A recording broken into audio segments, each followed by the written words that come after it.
वही इत्र भी देते थे अपने पास, तो केवल गुरुदेव ही थे, अपने पास केवल गुरुदेव ही थे, हैं, रहेंगे। जो है वो गुरुदेव का दिया हुआ है, अंतर और बाहर भी। इतनी मिश्री का भोग लगता था, जो वृंदावन के पुष्प वो समर्पित। और सबसे बड़ी बात कृपा की ये थी कि पर्दा लगा करके, और जब मिश्री इतनी रखते थे तब रुदन होता था, स्वामिनी जी आपके लिए कुछ नहीं है हमारे पास, बस हम जैसे हैं आपके हैं। कभी कभी रोटी मांग के जो सूखी मिली, वो सामने से रज के पात्र में रख के जब दिखाते थे, तो जो भोग लगता था हम तुम्हें कैसे बताएं, कि रोटी रख गई और घंटों ऐसे बैठे हैं। भाव उत्सवेन भजताम रस का, हमारी प्रियाजू को, अरे वैभव क्या वैभव जिनका है वो तो उनके महावर लगाते हैं, और कौन सा वैभव प्रियाजू को पसंद आएगा। जिनका वैभव है वो तो महावर लगाने के लिए याचना करते हैं, उनको कौन सा वैभव। बस नमस्कार प्रियाजू को, मस्तक रखकर भूमि पर हाथ जोड़कर। और जो प्रियाजू को पसंद है श्याम, यदि आपके पास श्याम पुष्प नहीं है, श्याम मृगमद नहीं है, कस्तूरी, तो श्याम सुंदर का नाम और गुण तो है, सुनाओ उनको। गोविंद कथा, गोविंद नाम कीर्तन ये प्यारी जी को बहुत प्रिय है। जब आप सुनाओगे ना गोपाल सहस्त्र नाम, श्रीमद् भागवत के श्लोक जिनमें रूप माधुरी श्री कृष्णचंद्र जी की, या जो महान ऋषिकों के, क्योंकि स्पष्ट समझ लीजिए, मेरे तन मन प्राण होते प्रीतम प्रिय, मुको तो भावती ठौर प्यारे के नैनन में, और खास बात नंद के लाल हरियो मन मोर। बस ये है हमारी श्री जी की पूजा। अगर समझ पाओ, पकड़ पाओ, श्री जी की पूजा यही है। तो बोले श्याम वर्ण के पुष्प और कस्तूरी आदि अर्पित करके 4 परिक्रमा करके। अगर आपको कुटिया में ऐसा विधान नहीं है कि आप परिक्रमा कर सके, तो आप यहां कर लीजिए 4 परिक्रमा, राधा वल्लभ जी की 4 परिक्रमा कर लीजिए, या अपने ठाकुर को ऐसा सिंहासन रखिए कि सेवा के बाद ऐसी जगह विराजमान कीजिए जहां पीछे से परिक्रमा कर सके। बड़ा महत्व है परिक्रमा का, पूजा की पूर्णता परिक्रमा से ही है।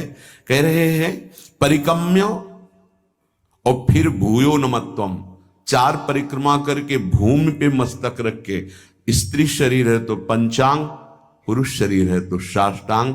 ये बहुत पहले आदेश हो चुका था श्री जी की प्रेरणा से कि हर साधक 11, 21, 51, 108 जितनी शरीर में सामर्थ्य है दंडवत करेंगे। तो ये तो सखी भी कर सकते हैं, प्रगट जिनका स्त्री शरीर है, पंचांग किया फिर खड़े हो गए, मंत्र जपा फिर प्रणाम किया, पंचांग फिर खड़े हो गए, 5, 7, 11 ये तो कर ही सकते हैं ना। इससे निश्चित आप देखना बहुत आनंद का मार्ग है श्री जी की 4 परिक्रमा।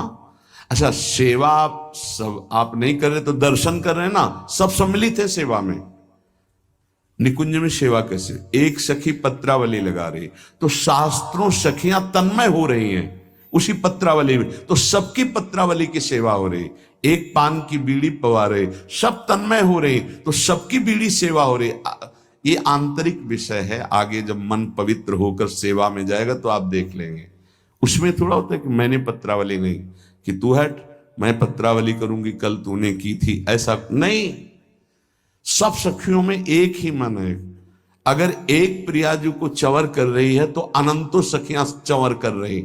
ये बात तब समझ में आएगी जब वहां प्रवेश होना। पर मान लो सुन के, ये सुनने को ही मिल रहा है, बड़ी दुर्लभ बात है। श्रीपाद आगे जो कह रहे हैं, क्षिप्त दिव्यहार निष्क कौस्तुभादि चंद्रिकम गंधलिप्त वक्ष आत राधिकांग पल्लवम, राधिका विचित्र वेश भूषणादि तत्परम, राधयाभिलिंगनोद्गतांचि रोम विग्रहम। अंग अंग से रूप कांति प्रकाशित हो रही है हमारी स्वामी जी की। पार्श्व में विराजमान कौस्तुभ मणि धारण किए हुए श्री लालजू महाराज और पल्लवों से आच्छादित लता भवन में और पल्लवों की शैया में जो हमारी प्रियाजू विराजमान, अद्भुत वेशभूषा, श्याम तमाल के समीप मानो कंचन बेली लिपटी हुई हो, ऐसी गूढ़ स्वरूप वाली प्रियाजू लब्धानन्वम भजन विभवम चैक चोरौ निशीथे। बहुत जोर की बात कह रहे हैं, चोरी चोरी भजन करना सीखो। श्रीपाद कह रहे चोरौ निशीथे, निशीथ कहते हैं अर्धरात्रि को 12 बजे। चोर का प्रोग्राम 12 बजे से शुरू होता है, नहीं होता? क्योंकि 12 और 2 का जो समय होता है इसमें सब बेशुद्ध होने लगते हैं। 4 तक तो जिसको नींद ना आती हो तो 2 से 4 के बीच में आ ही जाएगी। और यही होता है भजनानंदी का भजन का समय। 12, 12:30 इसमें दिनचर्या प्रारंभ हो जाती है। 8 और 9 के बीच में शयन। भैया कमाने आए हैं, यहां ओवर टाइम भी करना है, सब सो रहे हैं। और उस समय जब हो रहा है लब्ध्वानन्वम भजन विभवम। अपने गुरुदेव भगवान की दिनचर्या काफी समय तक जब वहीं रहे तब देख पाए। सेवा तो बहुत वर्षों में उनकी कृपा से सौभाग्य मिला, पर नजदीक रह करके लगभग वो 2-2:30 बजे शयन करते थे और 4:30 बजे दिनचर्या प्रारंभ हो जाती थी। अभ्यास तो 2 बजे का पूर्व का था ही, जगने का अपने का भी। तो जैसे 12:30 1 बजे उठे तो देखा शांत बैठे हुए।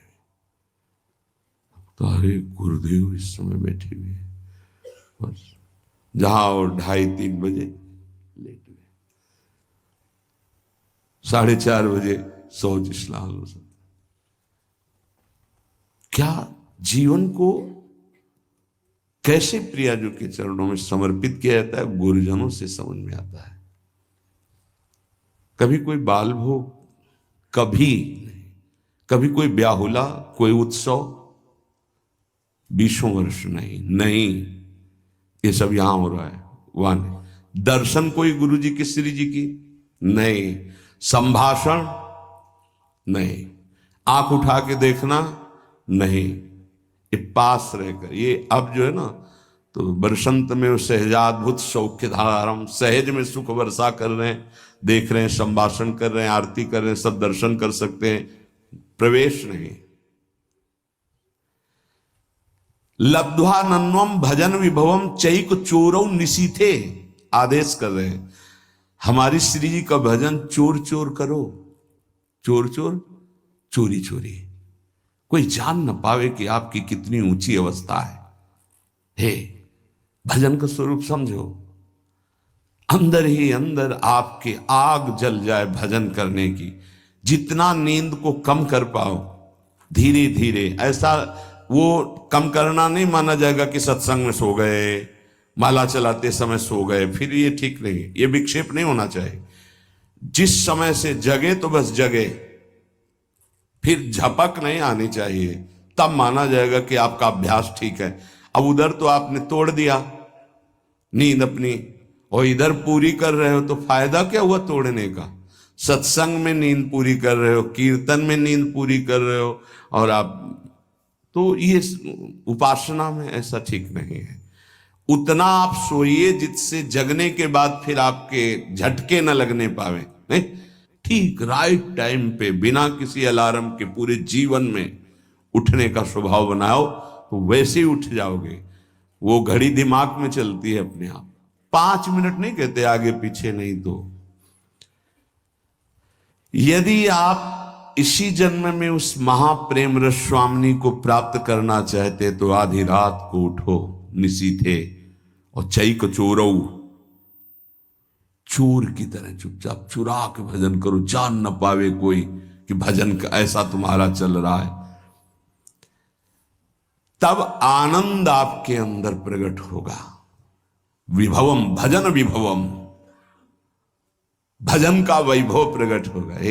देखो ना कर, ऐसा तुम मान लो कि अब हमको परमार्थ में ही जीना है।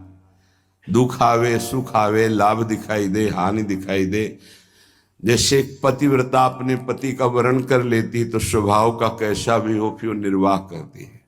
बस ऐसा कुछ मानना होगा। हमें कोई आनंद नहीं मिल रहा, हमारे कोई विकार नष्ट नहीं हो रहे, हमें कोई लाभ नहीं दिखाई दे रहा, पर हम छोड़ नहीं सकते आपको। हम नरक जाएंगे ऐसे लक्षण है हमारे, पर हम आपको नहीं छोड़ पाएंगे। जीत गया। हमारी बात समझ लेना, अगर समझ पाओ तो। अगर ये बात हृदय में बैठ गई ना कि महारानी जी के सिवा हमारा निस्तार, हमारा कल्याण, हमारा परम हित अब और कहीं नहीं होना, क्योंकि हम किसी काबिल नहीं, अब हम महारानी जी को नहीं छोड़ सकते। बस इतनी बात हमें चाहिए। हम आपसे जितेंद्री हैं, मनोनिग्रही हैं, बने रहिए। हमारे यहां केवल अपनेपन की मांग है आपकी, और सब कुछ आप हो सकते हैं लेकिन अपनापन नहीं दे सकते। मात तात सुत दार देह में मति अरुझ है मति मंदा, और हित किशोर को होए चकोर तू लख वृंदावन, सीधे लख वृंदावन चंदा। एकमात्र प्रियाजू का आश्रय, आदेश विधान सब कुछ स्वीकार। गृह त्याग करा रहे हैं आचार्य चरण, पुत्र पत्नी वैभव सम्मान त्रिभुवन पूजित। आदेश होता है कि राधा वल्लभ जी को, दो सखियों को प्रश्नवाचक चिन्ह नहीं आया कि प्रभु अभी तो त्याग के ही आ रहे हैं, क्या कहेंगे देववन वाले कि हित हरिवंश महाप्रभु यहां तो गृह त्याग किया। अच्छा, कहीं स्फुरण भी नहीं हुआ। क्यों? जोई प्यारो करे सोई मोहि भावे। आज उसी वंश से, उन्हीं आराध्य देव से लाखों का निकुंज में प्रवेश हुआ, हो रहा है, आगे होता रहेगा।